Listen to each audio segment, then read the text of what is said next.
And at that point, those who covertly created the problem and gleaned that reaction then offer the solutions to the problems they have themselves created. And what are those solutions? They are changing society in line with the fascist, centralized Orwellian agenda. Second one of these techniques is what I call the totalitarian tiptoe. It goes like this: you're at A, you know you're going to Z.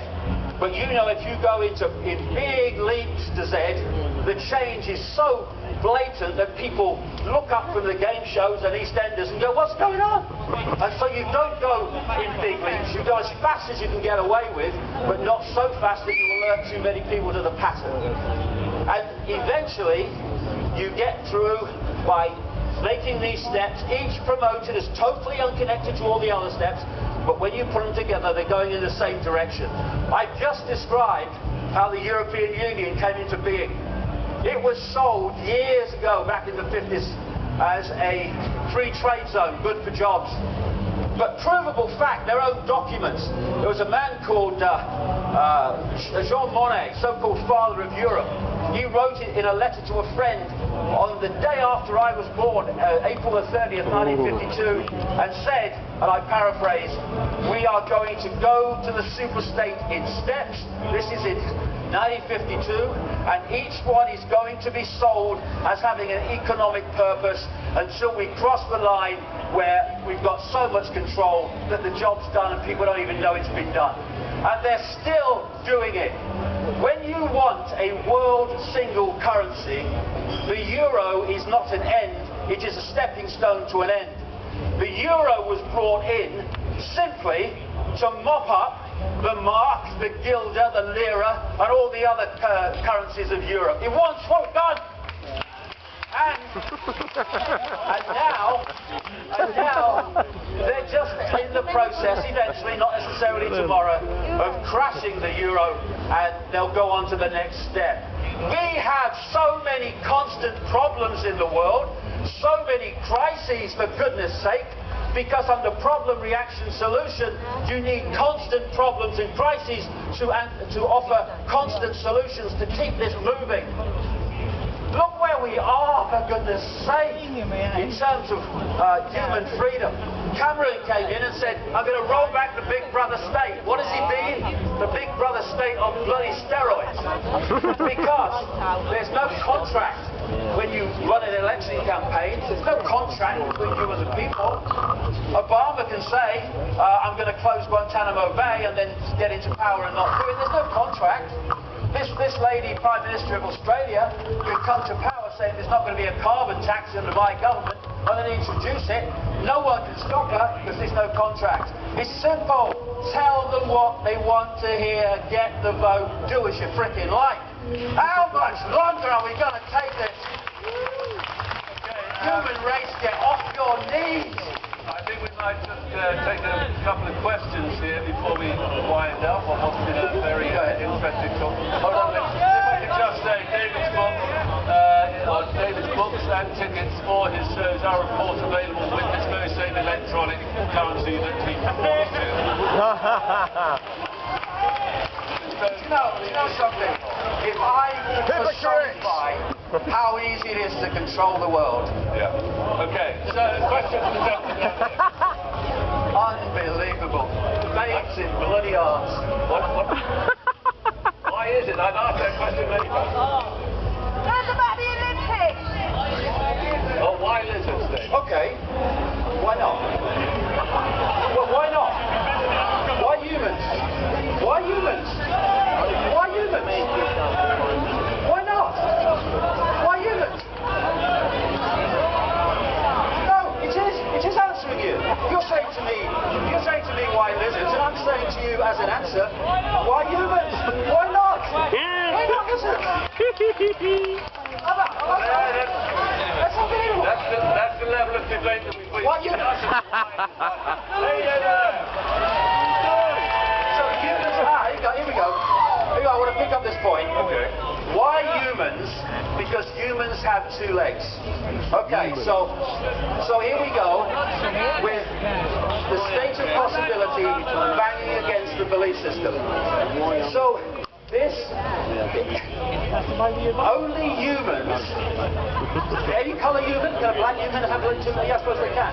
They can have, yeah, a black human can, a Jewish human can, an English human can, but no other genetic form can have two legs. What? What? What are you talking about? Why not? Annabelle. It is. You regret saying it, but you said it. All birds. I can't hear that. Kangaroos. What do you reckon, mate? The question is, if the world is so fucked up, why did he choose to have a family and subject them to this same awful, evil thing?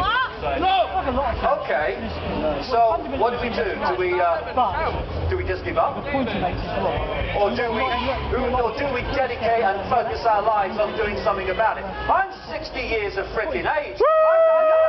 I got a few years, 10 maybe. Yeah, you'll be very glad about that. Nice person. Hey, so I ain't doing this for me. I don't have to live my entire freaking life as young people do today virtually. You're doing it for the money. It's coming so fast. I've just done this because I believe it's right. And the fact that you get ridiculed for doing what you think is so much of the human race is.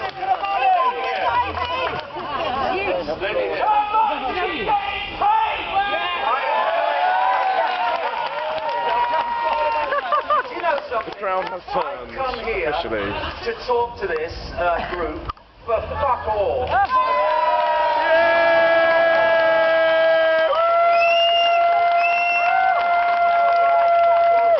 believe in trying to make a freaking difference. I do not make a freaking noise for its own sake. Yes! Not just today, about always! Wembley Arena at Big, not that today, is it? It's fucking worth millions in America. Do we have time to change? That's a great question. And there's only one group of people that can decide it. What?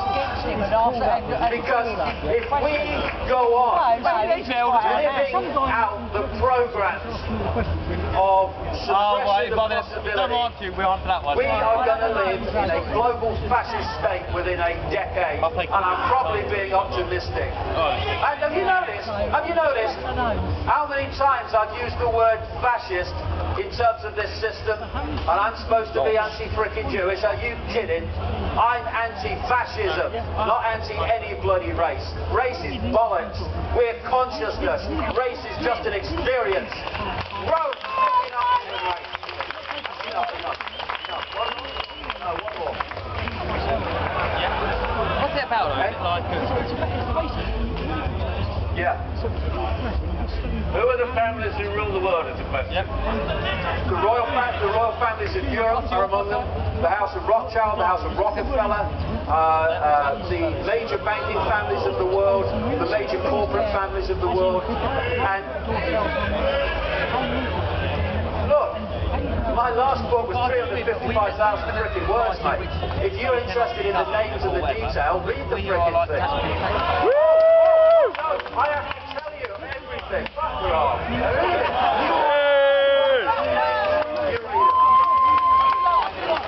Take the power back.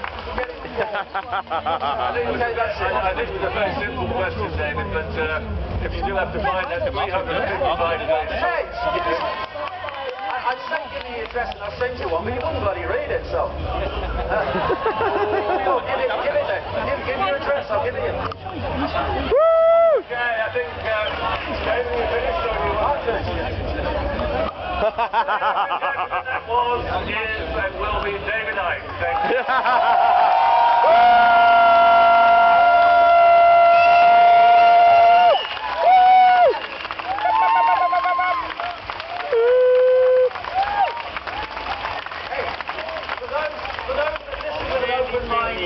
Thank you and congratulations.